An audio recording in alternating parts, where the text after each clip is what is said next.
One slap, and Will Smith's entire legacy was on the line. One joke, 3 words. G.I. Jane 2. Chris Rock's grin hung in the air. The audience's chuckle rippled through the Dolby Theatre. Jada Pinkett Smith's eye roll, a silent protest against the punchline targeting her alopecia. Then, movement. A shadow detaching from the front row. Will Smith rising, not walking, stalking, stage lights catching the sharp lines of his tuxedo like polished armor under siege. 17 million viewers held their breath. Surely this was staged? A planned Oscar skit? Until the crack shattered the illusion. The sound tore through the theater, palm meeting flesh with brutal, echoing finality. Laughter died mid-air, replaced by a silence so heavy it choked the room. Then Will's voice, raw, guttural, shaking with volcanic rage, ripped through the silence. "Keep my wife's name out your fucking mouth." 3.6 seconds, that's all it took. 30 years of meticulously crafted legacy, the Fresh Prince's charm, the box office king's golden touch, the ever-smiling Hollywood royalty, shattered like dropped crystal. $10 billion in career momentum, vaporized. Netflix deals imploded. The Bad Boys franchise froze mid-stride. That freshly won Oscar statue, tarnished before its gold plating even cooled in his hand. The digital avalanche began before his acceptance speech. Tears dried. Twitter became a war zone. 2 million tweets detonating in 90 seconds. Memes as missiles. Outrage as artillery. The world's judgment crashing down like a collapsing sky. Backstage, panic crackled through headsets. A producer's shredded voice hissed, "Kill his mic! Go to black! Now!" Too late. The mask had slipped. The world saw the fracture. They called it a meltdown, a scandal, a career suicide. But as Will stood trembling on that stage, clutching his Oscar, while Denzel Washington whispered ancient warnings about the devil coming at your highest hour, a darker truth began to surface. What if the Will Smith we thought we knew was the greatest performance of his life? For 30 years, Will Smith wasn't just a star. He was a perfect storm of charm. The kid from West Philadelphia who out-rapped doubters and out-charmed Hollywood. Fresh Prince, Independence Day, Men in Black. A billion-dollar smile that launched 1,000 blockbusters. He didn't just play heroes, he became America's hero. The guy who made integrity cool, who turned press junkets into philosophy sessions, who made you believe that talent and goodness could win. Always gracious, always controlled, always on. But behind that gleaming armor, cracks were spreading. Jada Pinkett Smith's alopecia wasn't just hair loss, it was a battlefield. Every strand falling felt like surrender. She'd fought it privately for years, until the mirror forced her hand. Shaving her head wasn't vanity, it was war paint. Yet, when she showed the world her truth on Red Table Talk, the internet didn't see courage. They saw content. Memes sliced her vulnerability into clickbait.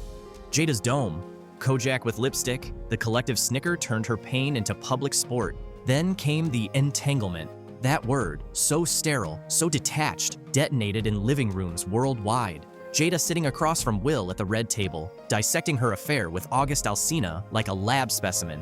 Will's face, that famous face, flickered between rage and ruin. He called it a hell I wouldn't wish on anyone. The world called it must-see TV. Their marriage became a spectator sport. Every glance, every pause, every tear, analyzed like courtroom evidence. The line between their private agony and public entertainment, obliterated. Which brings us to Oscar night, March 27, 2022. The Dolby Theatre, a pressure cooker glittering with diamonds and desperation.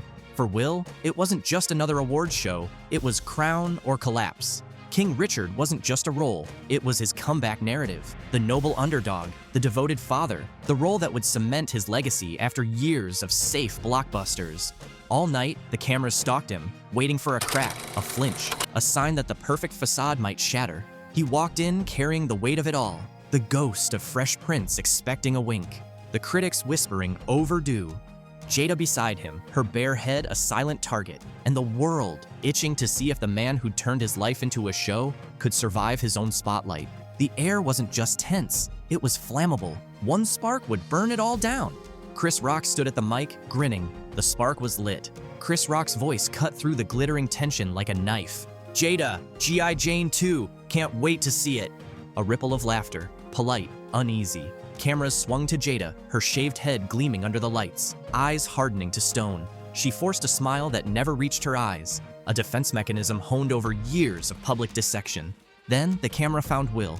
His laugh froze mid-breath. The transformation was instant, almost primal. The charming grin vanished. His eyes went dark, flat, like a switch flipped deep in his nervous system. He leaned toward Jada, whispering something lost to the microphones. Her hand touched his knee. A warning? A plea? It didn't matter. He stood, not in a rush, not in rage, but with a terrifying, glacial certainty. The audience murmur dipped. Is this part of the show? Denzel Washington's brow furrowed. Tyler Perry stiffened in his seat. 17 million viewers held their breath as Will moved, not toward the exit, but toward the stage, a predator walking through tall grass. Chris Rock saw him coming. The comedian's smirk faltered for a fraction of a second. Confusion, then dawning disbelief. He's not... No time. Will closed the distance. No hesitation. His right arm cocked back. Not a wild swing, but a controlled, almost ceremonial arc. The slap wasn't a crack. It was a thunderclap. A sickening, wet impact that echoed off the rafters. Rock's head snapped sideways. His glasses flew. The sound, raw, brutal, violently human, killed the laughter dead. Not the quiet of respect. The silence of shock so deep it feels like suffocation. The audience froze. A sea of designer gowns and tuxedos turned to statues. Gasps strangled in throats. Nicole Kidman's mouth hung open, unblinking. Lupita Nyong'o's hands flew to her face. Then Will's voice detonated in the void. Keep my wife's name out your fucking mouth! Raw, guttural, vibrating with decades of swallowed rage. The curse hung in the air like smoke. Backstage, chaos erupted. Producers scrambled, headsets askew, screaming into dead mics. Kill audio! Kill it now! A director's voice cracked. Is security asleep? Where the fuck is security? Monitors showed Will returning to his seat, jaw clenched, chest heaving, as Rock stammered through shock. Wow, okay, that was the greatest night in television history. For 3 minutes and 43 seconds, an eternity in live television, the Oscars became a ghost ship. No music, no cutaways, just lingering dread. Will sat rigid, Jada's hand on his arm, her expression unreadable. Tears tracked through the sweat on his temples. The Best Actor envelope was opened, his name called. The standing ovation was less celebration than collective exhale, a desperate return to script. He took the stage a changed man. The speech was raw, trembling. Apologies spilled out, to the Academy, to fellow nominees, but not to Rock. Not yet. He compared himself to Richard Williams, the fierce protector. Denzel's whispered warning backstage echoed. At your highest moment, be careful. That's when the devil comes. The golden statue felt heavy as sin. As he left the stage, the air didn't clear. It curdled. The slap wasn't just a moment. It was the split second where the world's most likable man became its most complicated villain, and the reckoning had only just begun. The slap didn't just echo through the Dolby Theatre. It detonated in the digital bloodstream. Before Will's Best Actor tears dried on camera, the meme machine roared to life. 8 minutes. That's all it took. A grainy cell phone clip, crack, hit Twitter, then metastasized. Version 1, Will's face photoshopped onto Street Fighter's Ryu. Shoryuken. Version 2, Rock's head spliced onto a bowling pin. Will as the ball. Version 3, Fresh Prince intro. Rewritten, this is the story all about how my life got slapped upside down. Algorithms feasted. The hashtag #WillSlappedRock hit 500,000 tweets before the Best Picture winner was announced. But the real battle raged in celebrity DMs, a secret war room of opinions, alliances, and panic. The takers, Tyler Perry's disgusting no excuse, tweet drafted, then deleted. Judd Apatow's he could have killed him, going nuclear. The defenders, Jada's girls. Trip co-star Tiffany Haddish. Maybe she's been through enough, liked, not tweeted. 50 Cent's LOL Hollywood soft. I'd have rocked Rock, weaponizing chaos. Then came the subtlest knife twist, Jim Carrey's interview. Live on CBS post-show, his face tight with contempt. I'd have sued Will for $200 million, a televised assault. No memes, no jokes, just cold, calculated condemnation from comedy royalty. But the most damning reaction wasn't a tweet, it was silence.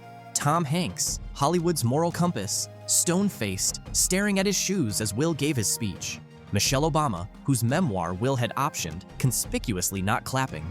The industry's quiet recoil spoke louder than any viral joke. You broke the tribe's only rule, never show the darkness behind the magic. By 9:28 p.m. Pacific Time, 88 minutes after the slap, Will's Wikipedia page was vandalized. Occupation, actor, producer, slapper. His team's frantic calls to platforms went unanswered. The narrative wasn't his anymore. It belonged to the mob. and they'd already tried, convicted, and memed him into infamy. The real punishment was just loading its ammunition. The Oscar felt like lead in Will's hands. He climbed the steps to the stage, not to applause, but to stunned silence. The air crackled with disbelief. 17 million viewers leaned in, not to celebrate, to autopsy. His tuxedo jacket hung heavy with sweat. His smile, that billion-dollar weapon of charm, fractured into something jagged, broken. The golden statue trembled in his grip. Richard Williams was a fierce defender of his family. His voice cracked. Not acting, not performance, a dam breaking. Tears tracked through the sheen on his face. He apologized to the Academy, to the nominees, to art imitating life.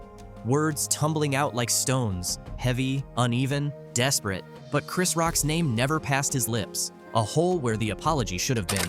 Backstage, chaos bled into quiet horror. In a shadowed corridor, Denzel Washington gripped Will's shoulders. Not in congratulation, but intervention. His voice dropped to a prophet's whisper. At your highest moment, that's when the devil comes for you.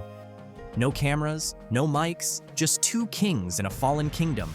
Will's eyes, wide, bloodshot, lost, searched Denzel's face. Not for absolution, for an explanation.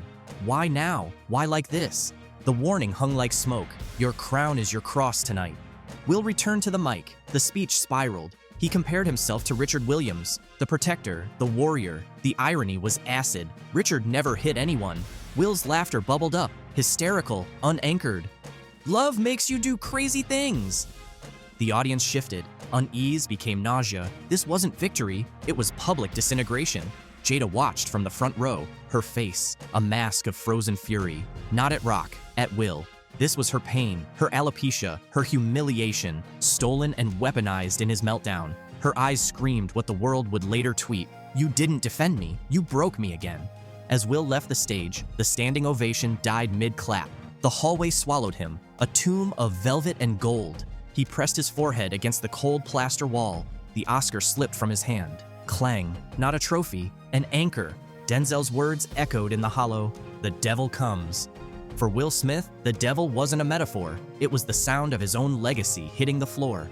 The Dolby Theatre emptied, but the real drama plunged underground. Level B1, Academy headquarters. Midnight. The air tasted like stale coffee and panic. 10 board members clustered around a conference table littered with half-eaten sandwiches and legal pads. No small talk, no condolences, just one question hissing through the room. How did he get past security? Security footage flickered on a monitor. Angle 1, Will rising, pause. Angle 2, Will's stride, 7.2 seconds from seat to stage. Zoom in, no guard moved, no hand reached, just frozen ushers, eyes wide as deer. He's Will Smith, a producer muttered. They assumed it was staged. Assumption was now a multi-billion-dollar liability. Email scrolled on another screen. Subject line, urgent, global feed censorship protocol. Asian broadcast partners demanding edits. European networks threatening lawsuits for traumatizing content. The Academy's lawyer, voice like ground glass, spelled it out. If Rock presses charges, we're accomplices. We enabled assault. Silence, then the vote. Unanimous. Cut all unaired angles, erase backup tapes, lock down witnesses, but the tapes held darker truths. Angle 3, overhead. Will, returning to his seat after the slap. Jada's hand gripping his arm, not comfort, but restraint, her mouth forming two silent words. Sit down. Angle 4, dressing room hall. Chris Rock, minutes later, trembling as a medic checked his jaw. His whisper to an assistant, I'm not the victim here. Watch, they'll make him the martyr. At 3:17 a.m., the Academy president made the call. Offer him resignation before we ban him. A mercy kill, a way to contain the cancer. Will's team bargained, let him apologize, live tomorrow. The Academy's response was ice. His mic access is revoked, permanently. By dawn, the narrative was weaponized. Official statement, Draft 1, violence has no place on our stage. Draft 2, Mr. Smith's actions were unacceptable. Final version, the Academy does not condone violence in any form. The lie swallowed whole, any form, as if Will had pulled a knife, as if Rock's joke wasn't violence of its own. The system hadn't just responded, it had chosen sides. Not justice, not healing, self-preservation. The message to every A-lister was clear. Break the illusion, and we'll break you. Will Smith wasn't a member anymore. He was a problem to be solved. The ban was the headline. The silence was the kill shot. Will's phone didn't ring. it died. Netflix, Fast and Loose, his 100-kilometer action thriller. 3 days before pre-production, a producer's email leaked years later. Pause indefinitely. Do not cite the incident. Cite scheduling. No call, no meeting, just a calendar alert deleted. Sony, Bad Boys 4, the franchise that built his empire. A midnight Zoom with studio heads. Will, we love you, but the optics. Translation, you're toxic currency now. Martin Lawrence's texts went unanswered for weeks. Bro, you good? Will wasn't good. He was invisible. His agent's call log told the real story. April 1st, 22 incoming calls. April 6th, post-Oscars, 9 calls. April 3, 3 calls. April 4, 0. Voicemails piled up like unmarked graves. Will, Paramount's passing on the sci-fi pitch. Universal needs to reassess financing. Disney's, well, you know. Then came the replacements. Idris Elba spotted leaving Netflix HQ. Michael B. Jordan taking general meetings at Sony. The trade magazines whispered it in print. Studios shifting focus to next-gen stars. No mention of the ghost in the room. His publicist quit via text. Can't spin blood from a stone. His security team was restructured. Even his Beverly Hills landscaper couldn't source hedges. A lie so petty it felt like poetry. The darkest cut came from inside. A junior agent, drunk at the Palm, bragged to a reporter. They don't want him back, ever. He showed the world the monster behind the magic. That's the one sin Hollywood won't forgive. By May, his production company's offices sat empty. Scripts gathered dust. An intern's sticky note still clung to a monitor. Mr. Smith, Rock's lawyer, called again. Crossed out in red ink. Do not engage. The industry didn't blacklist him. It deleted him. No memo, no meeting, just phones that never rang, doors that locked by themselves, and the suffocating silence of a town that had already moved on. Will Smith wasn't canceled. He was erased. Will Smith's apologies rolled out like a red carpet to nowhere. Statement 1, inexcusable, heartbroken, betrayed the Academy. Statement 2, violence is poisonous. A near verbatim lift from Alcoholics Anonymous's 12 Steps Teen. Statement 3, resignation from the Academy, calling his actions shocking, painful. 11, all meticulously crafted, all strategically deployed, all missing 2 words, Chris Rock. The whole festered, fans noticed, late-night hosts skewered it. Will apologize to the Dolby Theatre's velour seats, but not the man he assaulted. Jimmy Kimmel's monologue stung. Even the Academy's icy tweet, "We do not condone violence," felt like a rebuke to Will's non-apology. 11. Behind closed doors, Rock's team waited. A source leaked. Chris won't chase it. Real amends don't need subpoenas.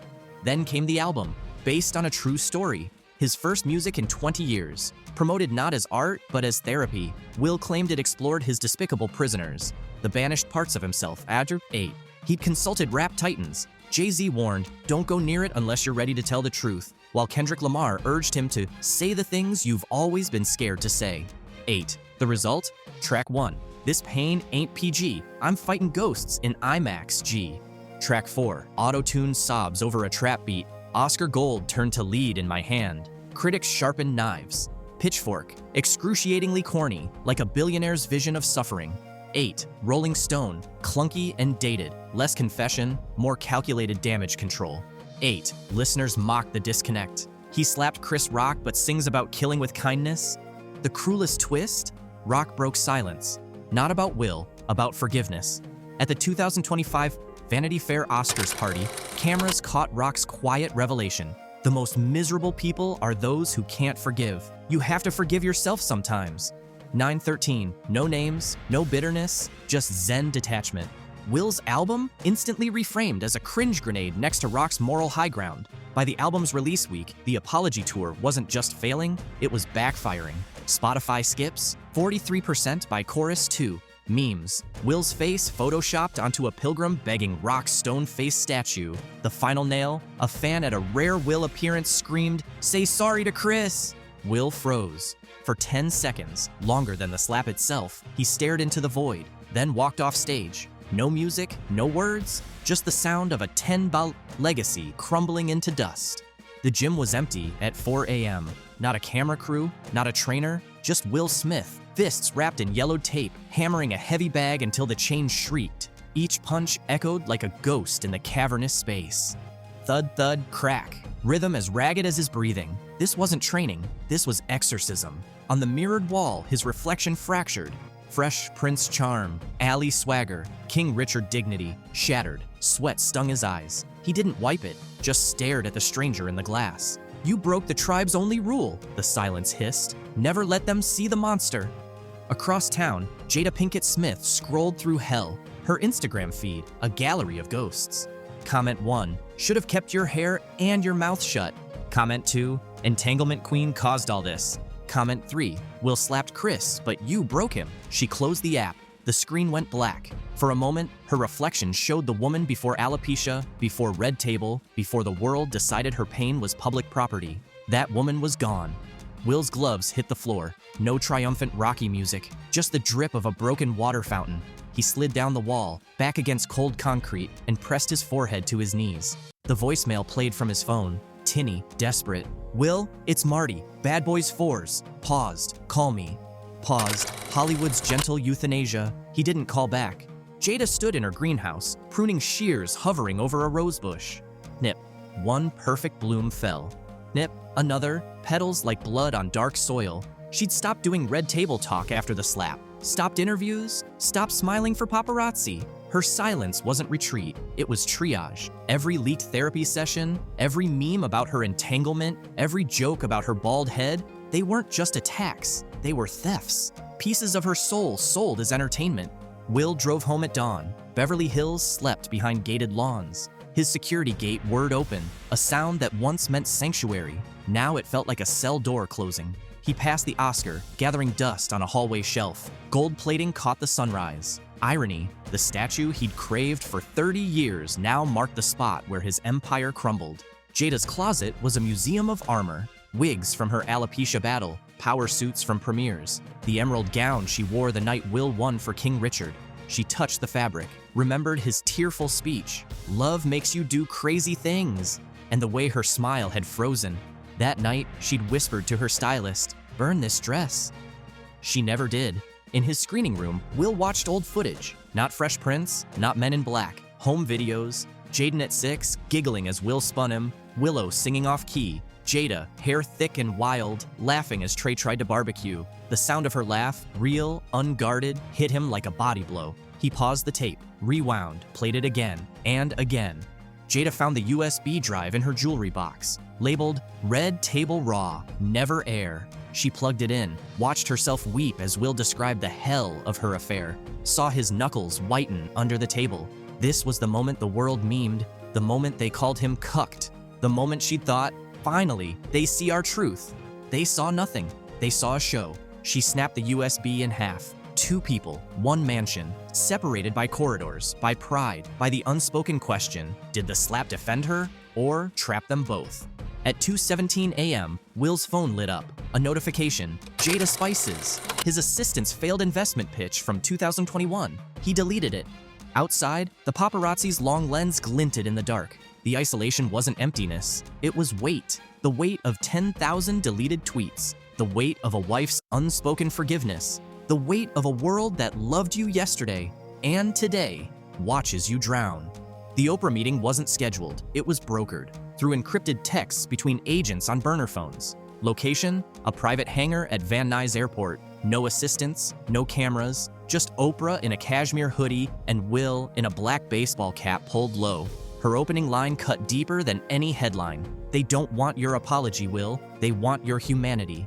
For 3 hours, they dissected the slap not as scandal, but as symptom of Hollywood's pressure cooker fame, of the Fresh Prince persona that had suffocated him for 30 years, of Jada's alopecia becoming a punchline while his silence became complicity. Oprah's demand was non-negotiable. No rehearsed tears, no PR spin, raw nerve, or nothing. The footage would stay vaulted for a year, a time-release truth bomb. Meanwhile, Sony's rewrite room for Bad Boys 4, codenamed Ride or Die, became a psychological triage unit. Page 1, Scene 1, Mike Lowry's wedding, mirroring Will's real-life vulnerability. Page 27, Marcus's heart attack, a metaphor for career flatlining. But the critical fix was buried in Act 3, Reggie's redemption arc. Dennis McDonald's character, once the butt of Mike's jokes in Bad Boys 2, now became the family savior, gunning down cartel hitmen while Will Martin watched helplessly via security feed. Director Adil El Arbi's note, "Make Reggie the hero will can't be yet." Will's own handwritten edits bled into the margins. Mike's panic attacks, "Keep them, let him tremble." No jokes about hair loss, cut Lockwood's bald villain quips. Armando's line, "Legends don't apologize, they reload." Too defensive? Rewrite. Each change was a covert plea, "Let art absorb my shame." The studio's ultimatum arrived via 3-column spreadsheet. Column A, $100,000 budget. Column B, Smith's salary cut 60%, back end only. Column C, contingency clause 7.1, if public sentiment drops below 38% favorable per Morning Consult, production halts. Will initialed without comment. The real negotiation was in the subtext. Let the box office absolve me. When Eric Dane, cast as villain James McGrath, asked about the slap during rehearsals, Will's reply became the film's unscripted mantra, "Some sins you don't live down, you live through." Dane later confessed he wasn't acting. Mike Lowry's rage was Will Smith's exile. The gamble climaxed in Miami's 100-degree humidity, June 2023, Will's first day back on set, silence thicker than body armor. Then Martin Lawrence crushed him in a bear hug, whispering, "Took you long enough, mother." The crew erupted. No one applauded. They roared. In that moment, Hollywood's unspoken rule manifested: cancel culture ends where profit culture begins. The slap didn't just break Chris Rock's composure, it shattered award show security's DNA. Overnight, the Dolby Theatre became a fortress redesigned by paranoia. Video AI vision platforms, fresh off winning 2025's Top Security Award, now scan crowds in real time, tracking heart rates and pupil dilation to flag aggression biomarkers before fists clench. Sarah robots, armed with non-lethal pulse emitters, glide silently behind curtains, ready to immobilize non-compliant assets, the new term for stars gone rogue. 2. But the real lockdown isn't physical, it's psychological. Celebrity handlers now carry wellness briefcases, mini labs analyzing cortisol levels from sweat patches. If stress markers spike during a joke, a discreet vibration pulses through the star's Rolex. Exit now. Red light therapy booths backstage, touted for anti-aging, now double as rage dampeners, emitting 600 cm wavelengths to curb adrenal surges. 9. Enter Dr. Elena Rossi, Hollywood's first SNAP therapist. Her specialty, preventing public meltdowns via military-grade bioregulation. "We treat fame as a chronic condition," she states in her nondescript Brentwood office, walls lined with NDAs. Will's slap wasn't rage, it was system failure after 30 years of emotional compression. Her protocol reads like a spy thriller. Phase 1, neural mapping via MRI to locate personality landmines. Childhood shames weaponized by fame. Phase 2, AI-assisted exposure therapy, where clients relive Oscar night stressors in VR, coached to replace fury with brand-safe responses. Phase 3, social circle purification, eliminating toxic enablers. Per Rula's mental health report, finding 41.7% of celebrities are influenced by damaging inner circles. 3. You wouldn't let an athlete play without conditioning, Rossi argues. Why let a star on stage without neural threat scans? The data doesn't lie. Since 2025's security overhaul, 73% fewer unscripted incidents at major awards. 2. 2.8B spent annually on celebrity preemptive mental security. 3. 9 actors quietly pulled from stages after biometrics flashed red. But the darkest innovation lives at Aftermath Studios, a soundstage where stars rehearse their own scandals. Cameras roll as they suffer leaked affairs, meme humiliations, even stage slap retakes, all while AI adjusts their reactions until outrage morphs into acceptable remorse. "We're not erasing emotion," says the tech director, "we're rebranding it." The new red carpet question isn't "who are you wearing?" It's "what's your threat level?" And as stars smile behind video's hidden lenses, one truth echoes. Hollywood didn't fix its monsters, it just made better cages. The 2025 Oscars red carpet pulsed with silent dread. Will Smith arrived alone. No Jada, no entourage, just a Navy Tom Ford tuxedo and eyes scanning the crowd like a soldier in hostile territory. Video biometric scanners tracked his pulse from hidden panels. 67 BPM, steady.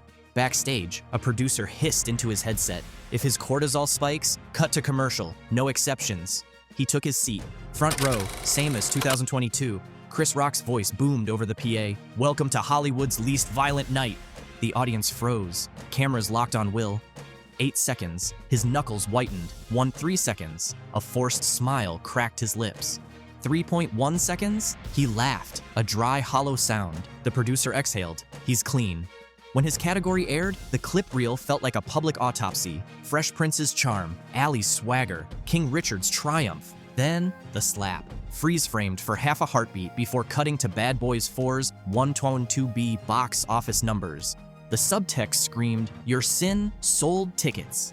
As Michelle Yeoh announced the winner, Will's jaw tightened, and the Oscar goes to Paul Mescal. The standing ovation was thunderous, a wall of sound meant to bury him. Will clapped slowly, deliberately, eyes fixed on the stage lights. Backstage, a video alert flashed. Micro tremors detected, hands, threat level 2. He leaned toward a sound tech, whispering what no mic caught. "I'm free, they're still caged." Chris Rock's Netflix special, Selective Outrage. Sold out stadium, no direct mentions, just a masterclass in vengeance by omission. Some jokes write themselves, but I let them breathe. Ever notice how alopecia sounds like alopecia? Still works. The crowd roared. Will's name hung unspoken in the laughter. Tanzania, 4 a.m. Will knelt on a woven mat, silhouetted against Ngorongoro crater's dawn. An elder poured volcanic ash into his palms. Carry the weight or leave it here. He opened his fingers. Wind snatched the dust, along with a tiny golden Oscar charm he'd hidden in his pocket for 3 years.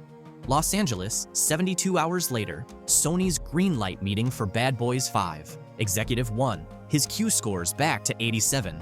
Executive 2, Jada's producing the spinoff. We can't avoid him. The CEO slid a contract across marble. Standard snap clause, $50 million penalty for public incidents. Will's agent didn't blink. He'll initial it. Where's the champagne?